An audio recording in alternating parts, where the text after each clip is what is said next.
so we can remember him and glorify him and pray to him for his mercy. Today I shall read one verse from Srimad Bhagavatam,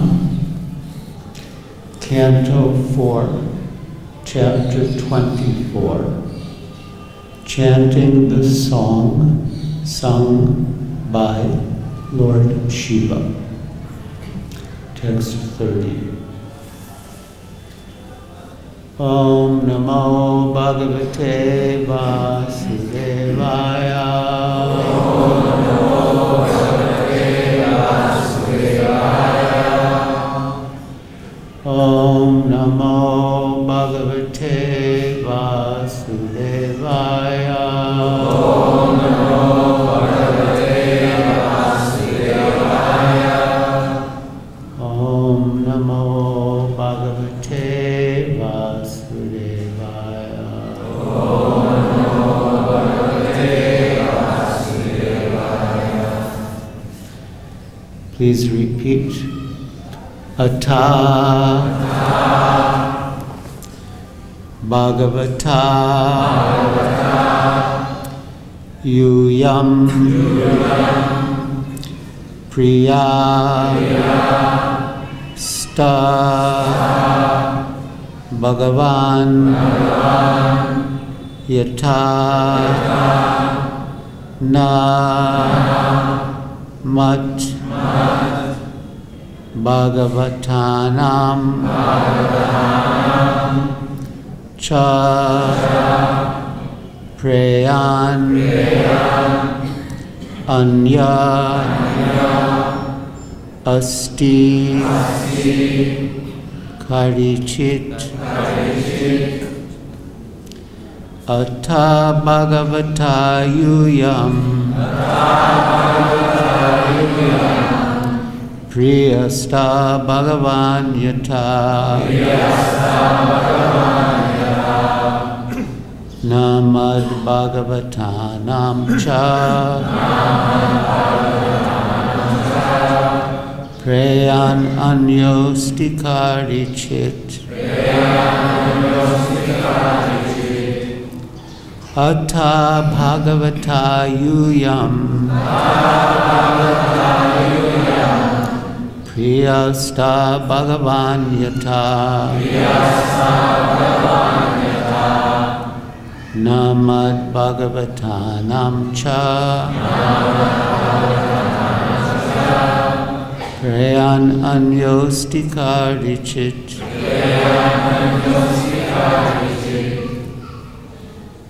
Atha Bhagavata Yuyam Priyasta Bhagavan Yatha Prayan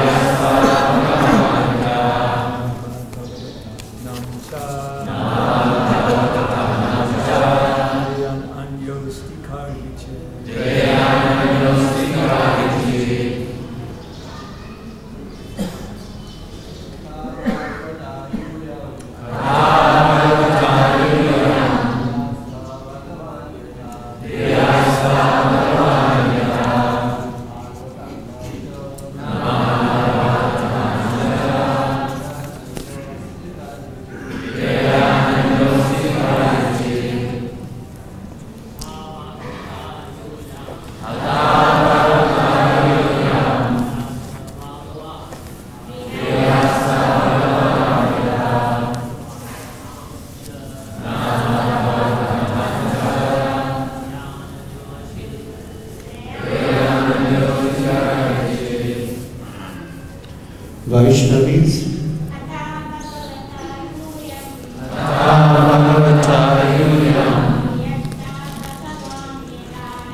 Yata, therefore,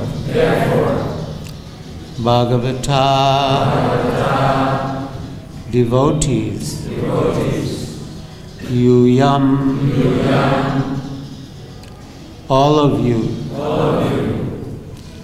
Priya, very dear to me, Sta, you are, Bhagavan, the Supreme Personality of Godhead, Yata, as, Na, neither, Mat, than me, Bhagavatanam, of the devotees, Cha, also, Prayan, very dear, Anya, others, Asti, there is, Karichit, at any time. Translation by Srila Prabhupada. Srila Prabhupada ki jai. Now this verse is spoken by Lord Shiva to the Prachetas. Translation. You are all devotees of the Lord, and as such, I appreciate that you are as respectable as the Supreme Personality of Godhead Himself.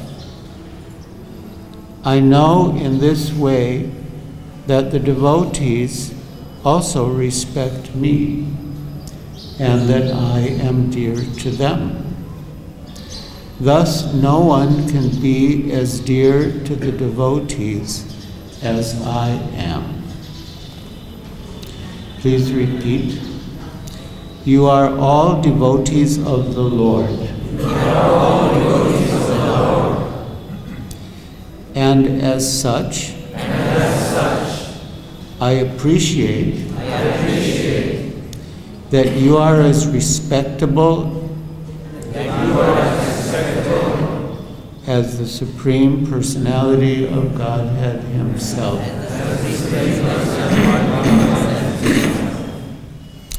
I know in this way that the devotees also respect me, and that I am dear to them. Thus, no one can be as dear to the devotees as I am. Purport by Srila Prabhupada. It is said, Vaishnavanam yata Shambhu. Lord Shiva is the best of all devotees. Therefore, all devotees of Lord Krishna are also devotees of Lord Shiva. In the Bhakti Rasamrita Sindhu, Srila Rupa Goswami defines pure devotional service. And he says, Anya vilasita sunyam, jnana karmadi anavritam, anukulyena Krishna anushilanam bhaktir uttama. There are many elements to this most important verse that is meant to guide all of us in our practice of bhakti yoga. Anyabilasita sunyam. Anya means other. Abhilas means desire. And ita means in general. Now, ordinarily we would say anya vilas. One should not have any other desire than to serve Krishna for Krishna's pleasure. But the suffix ita is explained that under ordinary circumstances we do not engage in devotional service for any other purpose than to please Krishna. But under some extreme circumstance, such as when we or someone dear to us is being attacked in a deadly manner, one might, feeling no other recourse, pray to Krishna for protection. Generally, pure devotees do not pray to Krishna for the sake of the body or for material protection, but under extraordinary circumstances they may. And one example is the kingly elephant Gajendra, when he was in the grips of the jaw of the crocodile and he was in danger of losing his life, he prayed to the Lord. But he prayed with a sense of regret. He didn't want to bother the Lord with his material problems, but being in such an extreme situation of danger, he did, because he had no other recourse. But his prayer was accompanied with a sense of regret. And Srila Prabhupada says that the relationship between the devotee and the Lord is so intimate that the devotee may pray to the Lord for some material relief in an extreme situation. But even then the devotee feels some remorse for having to disturb the Lord. So, anyabilasita sunyam, jnana karmadi anavritam. Anavritam means devotional service should not be covered by jnana in personal speculation, karma, fruitive activity, and so on. Anukulyena, it should be favorable to Krishna's pleasure. Anukulyena, Krishna. All right, now here is a very important word, Krishna. Now, in the Bhagavad Gita, Srila Prabhupada has explained again and again that Krishna means Krishna. Krishna doesn't mean something else. Krishna means Krishna. When I was first preaching in Bombay, quite surprisingly then, I got a letter from a very wealthy man who had never met us, inviting me to come to his office to discuss. His name was Seth Bridgerton Mota, and before partition, he had been the wealthiest man in what became Pakistan. And he was married to R.D. Birla's daughter, so he was a very wealthy man, but somehow he wanted to meet us and discuss. So I went to his office. We began to discuss the Bhagavad Gita. And he said that Krishna, who's speaking the Bhagavad Gita, is not Krishna. Like, this is a very typical impersonal interpretation.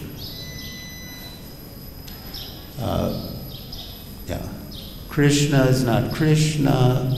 There's one interpretation that Prabhupada criticized strongly. Krishna is not Krishna, but the unborn, unknown, unknowable, who is speaking through Krishna. And Mr. Mota was saying that that like all-pervading Krishna is greater than the person Krishna. So in those days, Srila Prabhupada was in Bombay, and in the evening I would come back and report to him about my day's activities. So I recounted this, I've only told a part of it, but I recounted this very extraordinary discussion with Mr. Mota. And when I said that Mr. Mota said that Krishna isn't Krishna, Srila Prabhupada replied, well, if Krishna isn't Krishna, who is he? Mota?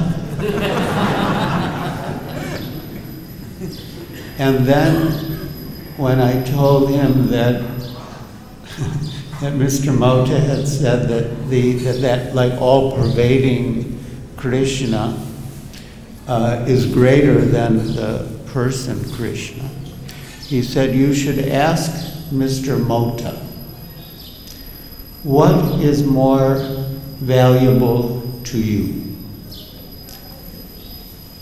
$10 in the pocket of everyone on the planet, or $1 million in your pocket?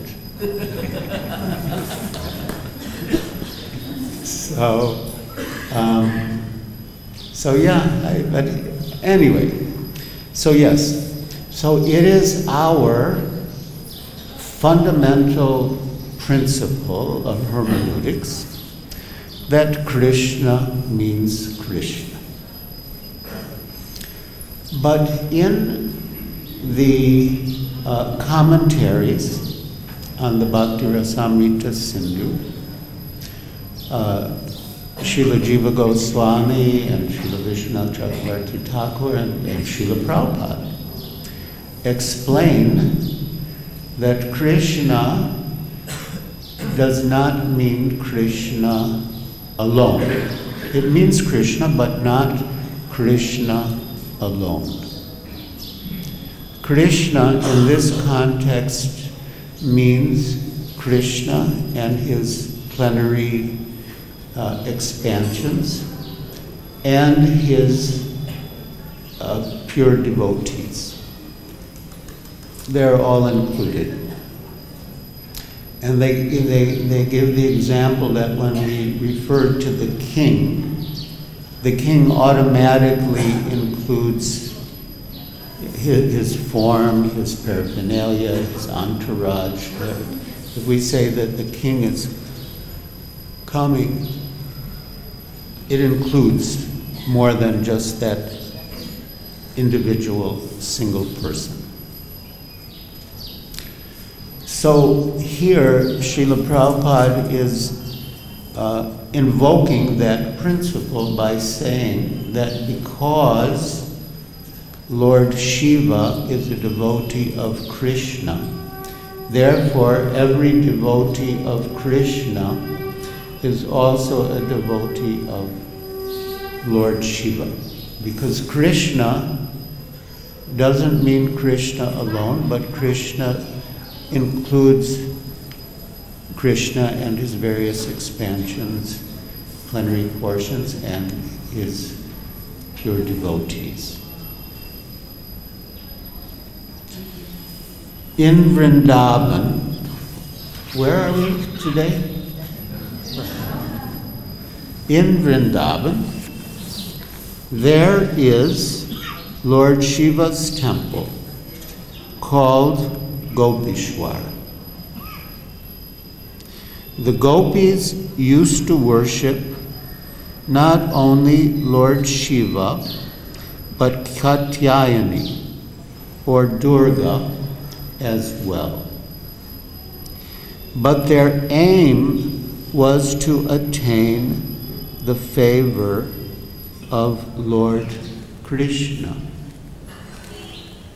So this could be seen superficially as a deviation from the principles of pure devotional service, because pure devotees, as a rule, do not worship demigods. And certainly they do not worship demigods for material gain. That is against the principles of pure devotional service. But to worship Lord Shiva, or Goddess Katyayani, as someone who can help us in our service to Krishna, is allowed if it is done in the proper consciousness.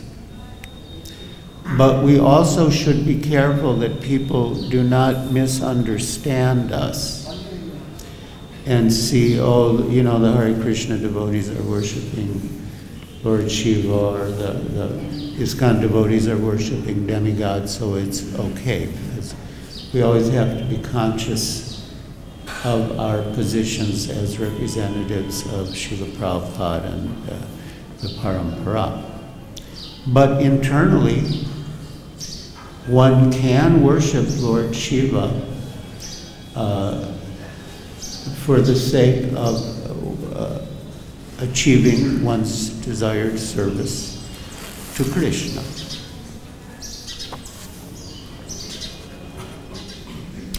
A devotee of Lord Krishna does not disrespect Lord Shiva, but worships Lord Shiva as the most exalted devotee of Lord Krishna. Consequently, whenever a devotee worships Lord Shiva, he prays to Lord Shiva to achieve the favor of Krishna. And he does not request material profit. In Bhagavad Gita 7:20, it is said that generally people worship demigods for some material profit. Kamais taista hrita jnana. Driven by material lust, they worship demigods. But a devotee never does so, for he is never driven by material lust. That is the difference between a devotee's respect for Lord Shiva and an asura's respect for him. The asuras worship Lord Shiva, take some benediction from him, misuses the benediction, and ultimately is killed by the Supreme Personality of Godhead, who awards him liberation. Now this dual aspect of Lord Shiva is very important for us to understand. He is a devotee of Krishna, and therefore a devotee of Krishna will recognize him as a devotee of Krishna and approach him as one devotee would approach another devotee for help in devotional service. But others approach him as a demigod, and for them he acts as a demigod. They approach her for material gain, and if he's pleased with them, he gives them their desire. Now, in 1970, yes, end of 1970. Yeah, this is also very interesting. We were in New Delhi with Srila Prabhupada. We had just completed the first Delhi Pandal at Connaught Circus. And Srila Prabhupada was planning to come to Vrindavan for the first time with his disciples, who had come from America mainly. But Srila Prabhupada had received an invitation to Madras. He didn't want to go himself, but he wanted someone to go. So I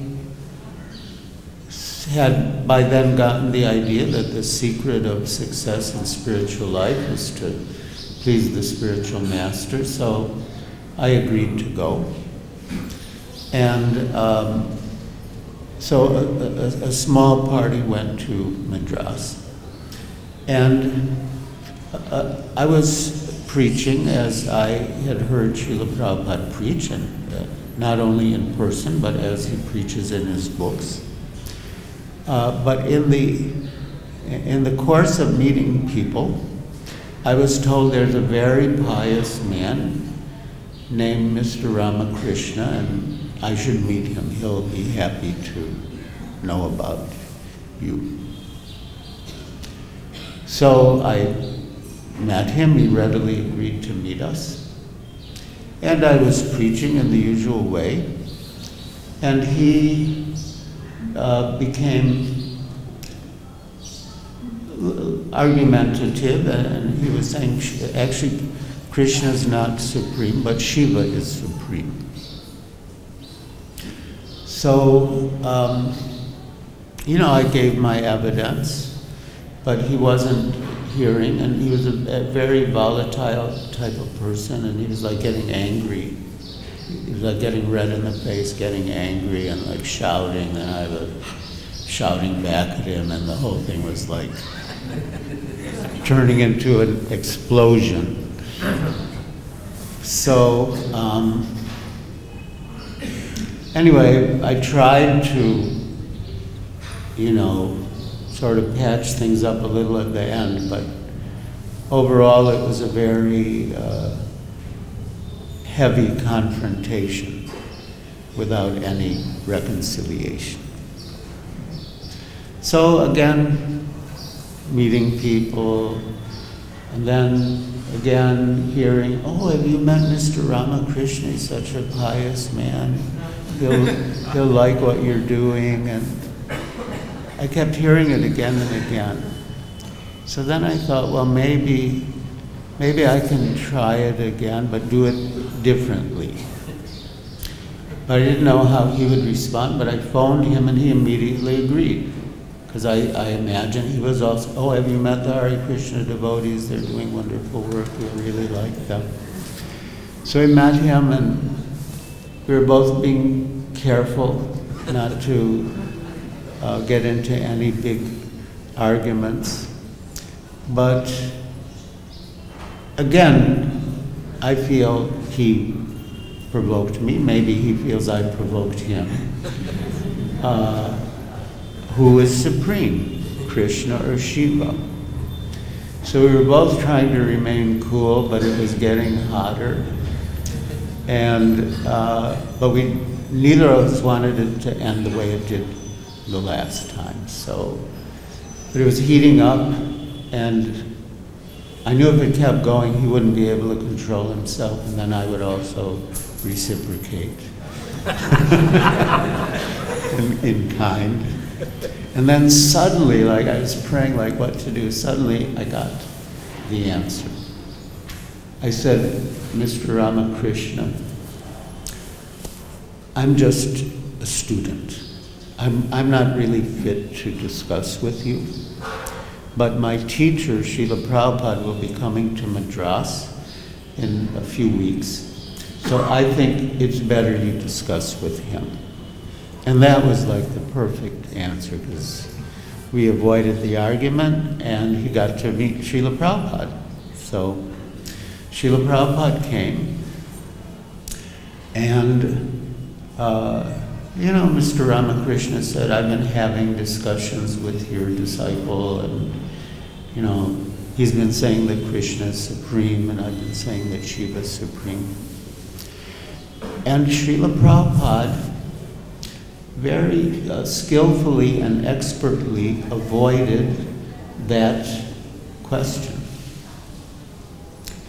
And he said that in Vedic culture, there are two words, puja and bhakti, or puja and seva. And in puja, one serves the deity to get something in return. Whereas in bhakti, one serves the deity only to give pleasure to the deity without any desire for material return. And Srila Prabhupada said that generally people worship, so he's saying, so we worship Krishna in the mood of bhakti just to please him. And Mr. Ramakrishna said, well, wouldn't it be possible to worship Shiva in the mood of bhakti? And Srila Prabhupada said, it is possible, but it's unusual. Just like it's possible that one could go to a liquor shop for some other purpose, but generally it's understood if one goes to a liquor shop, it's to purchase liquor and drink. But Mr. Ramakrishna said, but still, in an exceptional case, is it not possible to worship Lord Shiva in the mood of bhakti without desiring any material return? And Srila Prabhupada said yes. And if one worships Lord Shiva in that mood, then that worship is as good as the worship of Krishna. Because we're worshiping Krishna's devotee, and Lord Shiva will help us to come closer to Krishna. So, what Srila Prabhupada explained philosophically to Mr. Ramakrishna, it was exemplified by the gopis, who did worship Lord Shiva, not to get anything material for themselves, but in order to get Krishna, to get the opportunity to serve Krishna. And so we can follow in their footsteps.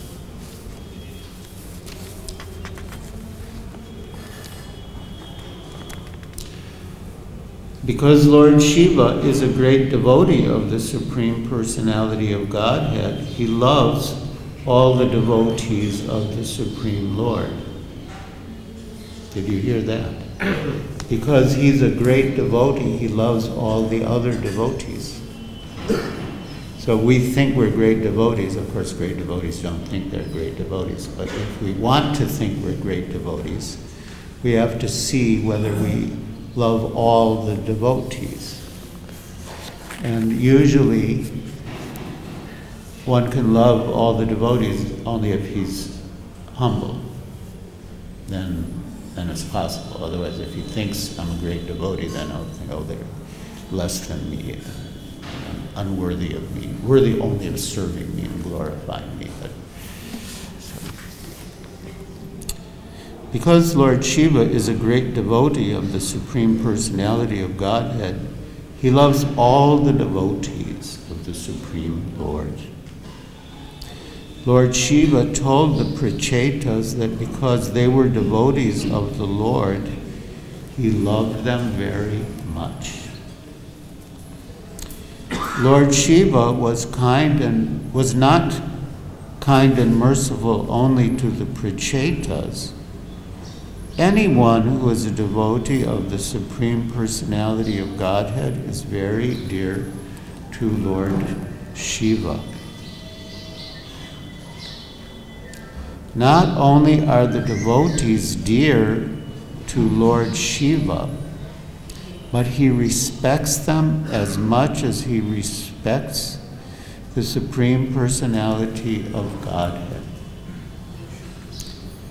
Similarly, devotees of the Supreme Lord also worship Lord Shiva as the most dear devotee of Lord Krishna. They do not worship him as a separate personality of Godhead. This is very important. It is stated in the list of Nam Aparads that it is an offense to think that the chanting of the name of Hari and the chanting of Hara, or Shiva, are the same. Devotees must always know that Lord Vishnu is the Supreme Personality of Godhead and that Lord Shiva is his devotee. A devotee should be offered respect on the level of the Supreme Personality of Godhead, and sometimes even more respect.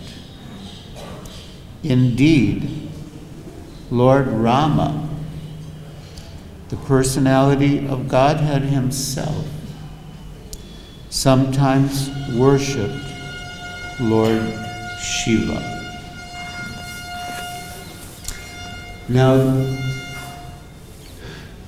there is a great confusion in some quarters as to the identity of Lord Krishna or Rama or Vishnu and Lord Shiva.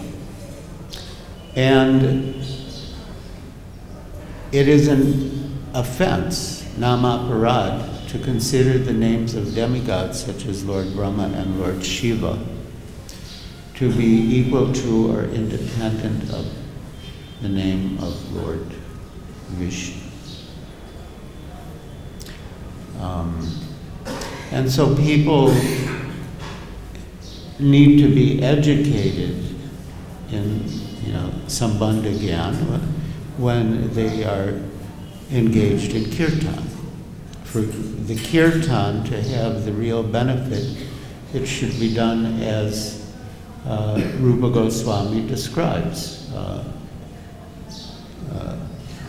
Krishna Anushilanam, as a cultivation for the pleasure of Krishna. Now, when Lord Ramachandra was in South India, at Rameshwaram, he worshipped a deity of Lord Shiva. And some people use this incident as evidence that Lord Shiva is supreme.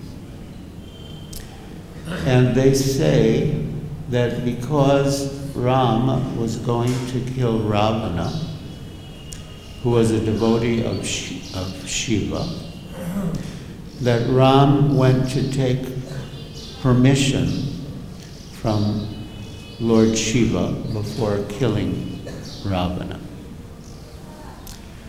Srila Prabhupada said that people who put forward this theory in effect, are saying that Lord Shiva is a rascal.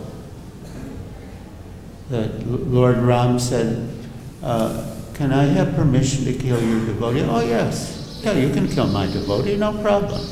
Like, only a rascal, I mean, this is Prabhupada's explanation, only a rascal would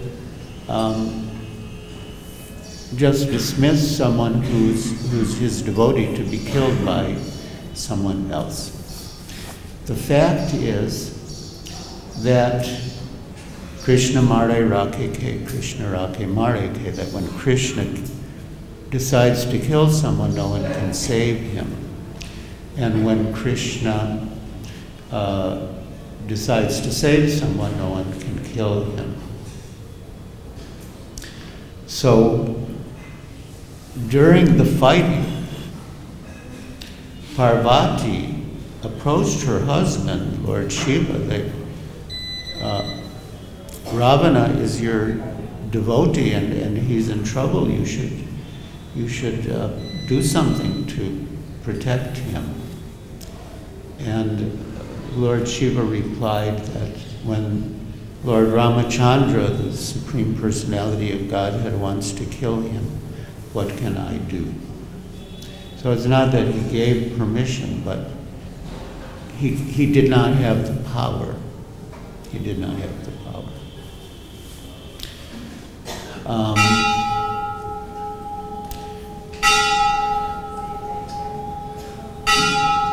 When is the class supposed to end?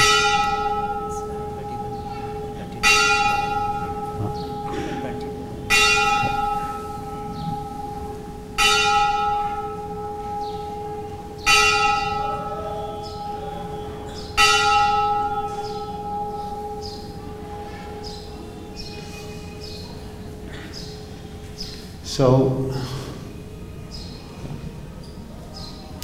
now, why did Lord Rama worship Lord Shiva? So Srila Prabhupada gives the answer that Krishna likes to worship his devotees. Krishna likes to serve his devotees. Krishna drove the chariot of Arjuna. It doesn't mean that Arjuna is supreme, but it means that Krishna likes to serve his devotees. Krishna worshipped the feet of Sudama Brahman. Doesn't mean that Sudama Brahman is supreme, but it means that Krishna likes to serve his devotees, to worship his devotees. So if even the Supreme Lord himself is eager to worship his devotees, then why should not one devotee be eager to serve another devotee, to worship another devotee? So this is really the mood of Gaudiya Vaishnavism. Chaitanya Mahaprabhu, Gopi Bhartu Padakamalaya Dasa Dasanudas.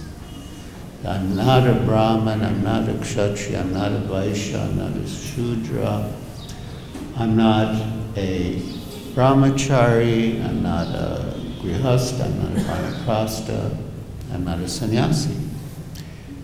But I'm just a servant of the servant of the servant of the servant of Krishna, the maintainer of the gopis of Vrindavan. So that is our actual identity. But devotees in the conditioned state should also have a place in Varnashram. We shouldn't understand that this most important statement of Chaitanya Mahaprabhu's about our actual identities, our constitutional position, means that we don't need to have any regard for the system of Varnashram Dharma, Daivi Varnashram. But our acharyas, Srila Bhaktivinoda Thakur, explained that one should be properly situated in Varnashram Dharma and follow the rules and regulations of life according to that position in order to have a relatively stable and anxiety-less situation in which to practice devotional service and ultimately realize oneself as the servant of the servant of the servant of Krishna, maintainer of the gopis.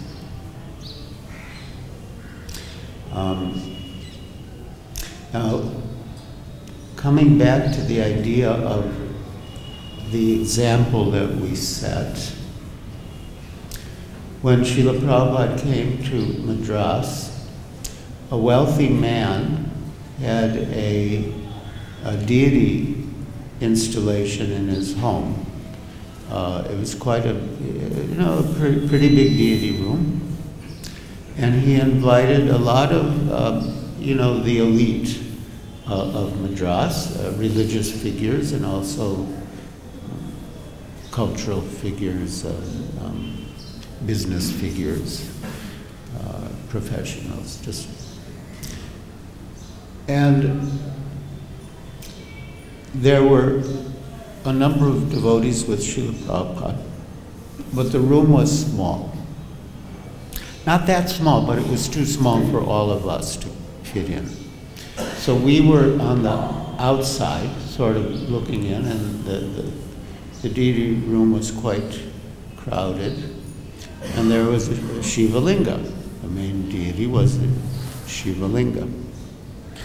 So we were all looking to Srila Prabhupada to see what he would do. And so the host passed out flowers to all the invitees, and at the appropriate moment they offered their flowers to Lord Shiva. So eyes are fixed on Srila Prabhupada, and he put his flowers in the corner. So then when everyone came out, we went in, and we saw that in the corner there was a little statue or deity of Krishna. And Srila Prabhupada had offered his flowers to the deity of Krishna to show the example. I mean, I don't want to speculate, but I'm quite sure that he would have visited Gopeshwar Mahadev when he was living in Vrindavan. And as he said here, the gopis prayed to Gopeshwar Mahadev, and so the devotees can do that. But as the Acharya setting the example, he didn't offer, because they were materialists, they were probably seeing Lord Shiva as a demigod or an equal god to Krishna. And so he didn't want to be part of that, but he kept his own principle and offered his flowers to Krishna. There was once an Austrian man named Agendra Bharati, became a sannyasi. And he came, anyway, he was like a Mayavadi. Mayavadi is unusual at that time that the European would be a sannyasi, but he was exceptional. He was a Mayavadi sannyasi. So the Illustrated Weekly of India is like Life magazine used to be, like very popular magazine, weekly, carried an article about him. And, said that he chanted Shiva, Shiva. So Srila Prabhupada had taught us that if there's any article with any objectionable statement, we should write a letter to the editor. So I wrote a letter, and the editor, Kushwant Singh, anyway, so he took advantage of that letter and maybe even sent it to Bharati for his comments. And then he published another article called Hare Krishna versus Shiva Shiva. And I could just see what the editor was doing. He wanted to make it look like we were both silly, like fighting over who's supreme, just like fanatics, just like foolish children just fighting over nothing. And I wrote my understanding to Srila Prabhupada, and he said yes. Bharati's a fool, but Singh, that was the editor, but Singh is a demon.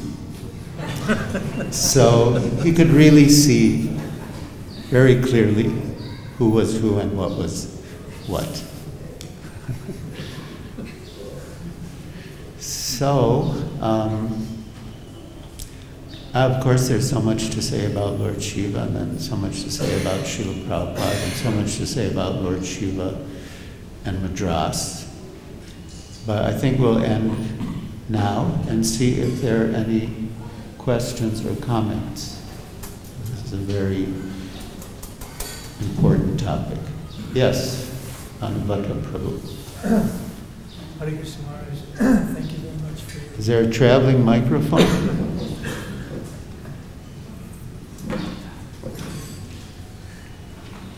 Well, I'll be able to hear you and I'll repeat it in the microphone. Thank you very much. Oh, it's coming, it's coming.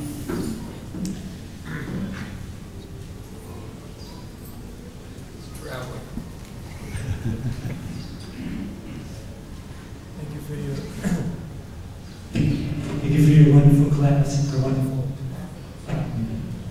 remembrances of Srila Prabhupada and how we dealt with these most important issues. My question is that in the Nectar of Devotion, which of course is one of our most important Vaishnava scriptures, it mentions that one should begin the worship of Ganapati, of Ganesh.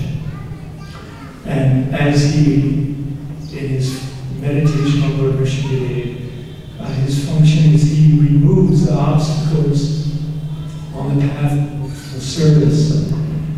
And I want to know if you could bring that into a little bit of context in terms of your possible experience with Srila Prabhupada and how this this point relates to our devotional service, and if we can actually worship Lord Ganapati. I just thought maybe it was relevant in terms of what we're discussing in terms of Lord Shiva's worship. That is a good question. Part of Srila Rupa Goswami's definition of pure devotional service is Anushilanam. Shilana means cultivation, and anu, it can mean continuous. Pure devotional service is continuous. It's not interrupted for anything else. And anu also means to follow. Like we are Rupanugas, we follow Rupa Goswami. So we need, if we're going to worship Ganesh, we need to do it following the directions of our acharya, and therefore you inquired. The only incident I recall when someone asked Srila Prabhupada about worshiping Ganesh was Guru Kripa. Prabhu. He asked Srila Prabhupada. And Srila Prabhupada said, you can, but then you have to give me $100,000 every month. So I guess if anyone wants to worship Lord Ganesh, that's the condition. But does anyone else have any other? But that was my only direct experience. Any other questions or comments? Maharaj. Can you tell us if there's any follow-up about Ramakrishna and Brij Ratan Mohan in terms of development in Krishna consciousness? Were they influenced? He asked about the subsequent developments with Mr. Ramakrishna and with Sri Brij Ratan Mohta. Well, eventually we left Madras, and we didn't really have a center there for quite a while, so we didn't keep contact with Mr. Ramakrishna, but he certainly ended up with a very positive experience and appreciation of Srila Prabhupada. But Mr. Mota, he became very close to the devotees and to Srila Prabhupada. Yeah, he was a very, very intelligent person, and he liked what Srila Prabhupada was doing, spreading Krishna consciousness. And by association, he gradually started to change. He actually started to get a sense of the personal conception of God. He actually started to chant japa, although people can chant japa with different mentalities. I mean, but I think he was more, by the end he was more of a devotee than an impersonalist. But he loved he loved what Prabhupada was doing, and he would always come and assist and be on our advisory committee, and yeah, he really did a lot of service. But sometimes he would have ideas. He was already an older person when he met us, but he would have ideas from before. And I'll mention a few because they might be relevant. We have a temple here, and we're opening temples everywhere in India. But he thought that if we invited Mayavadis, we could attract more people. And he even said that they don't have to speak. He said that some Mayavadis, they just do like bhajans, and because they're like famous people, people just come to be with them. But Prabhupada said, no Mayavadis. Then as we were getting closer to opening the temple, he said, if you want to get a lot of money in the hundi, in the donation box, you should have the pujaris circulate the rumor that anyone who puts money in the box, they get their wishes fulfilled. And Srila Prabhupada said, we can't do that. We don't make business with our God. You know, we don't want God to be our servant. We want to be servants of God.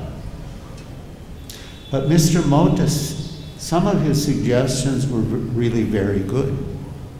And one of them was that Srila Prabhupada should include an installment from the Bhagavad Gita in every issue of Back to Godhead magazine. And Srila Prabhupada accepted it. I mean, he adjusted it a little and made it an installment from Srimad Bhagavatam, but that idea actually came from Mr. Mota. And yeah, he was touched by Srila Prabhupada. Yeah. Yes. Ours is the path of following the Mahajanas, following the Bhagavad tradition. The 12 Mahajanas are described, and following the footsteps as you wonderfully described, Anugata.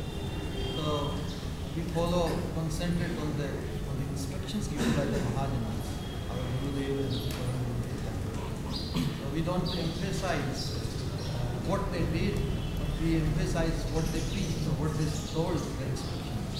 So in connection to Lord Shiva, in Skanda Purana there is an episode where Skanda, Kartikeya, his son, is asking a question to Lord Shiva's father. But after he finished his Vedic studies, and he said, "My father, I am confused because in different sections of the Vedas, different deities are described as supreme for the worshipper.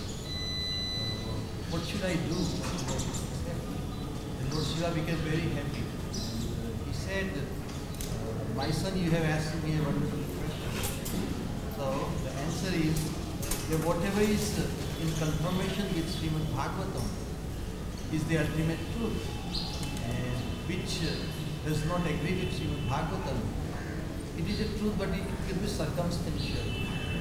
Circumstantial by, he meant that when a devotee or a great saintly or renounced person comes to a household, in India sometimes they are addressed as Bhagwan, please come in, because they see that person in relation with the Lord. But he is not the spiritual son of God himself. But the relationship, his relationship with Krishna is so valued that he is also addressed as Bhagwan. Lord Shiva is confirming for all the followers of what he instructs. He does not emphasize his worship anywhere in the scriptures. He emphasizes the worship of Lord only. And so that's why in Vedic literature, the 12 Mahajanas, no matter in the Satvik, Tamasic or Rajasic Purana, when one of these 12 authorities mentioned Srimad Bhagavatam, they are giving instructions, they are giving the pure devotional service instructions. It's a very beautiful contribution that Lord Shiva is one of the 12 Mahajans. And once his son Kartikeya, Skanda, this is described in the Skanda Purana, said there are so many kinds of worship, and which worship is the best or supreme. And Lord Shiva replied that the worship that is described in Srimad Bhagavatam, that is the supreme. Other types of worship might be recommended under certain circumstances for some temporary reason, but the worship that is given in Srimad Bhagavatam is the supreme. And yes, Lord Shiva, there are so many wonderful verses from Lord Shiva about one, Aradhananam Sarvesham Vishnu Aradhanam Param, that of all types of worship, the worship of Vishnu is supreme. Tasmat Paratara Devi Tadiyanam Samarchanam, but even better than the worship of Vishnu is the worship of things related to Vishnu, or in other words, the devotees of Vishnu. So yes, thank you very much. All right, I think we have reached the perfect conclusion. So thank you very much. All glories to Srila Prabhupada.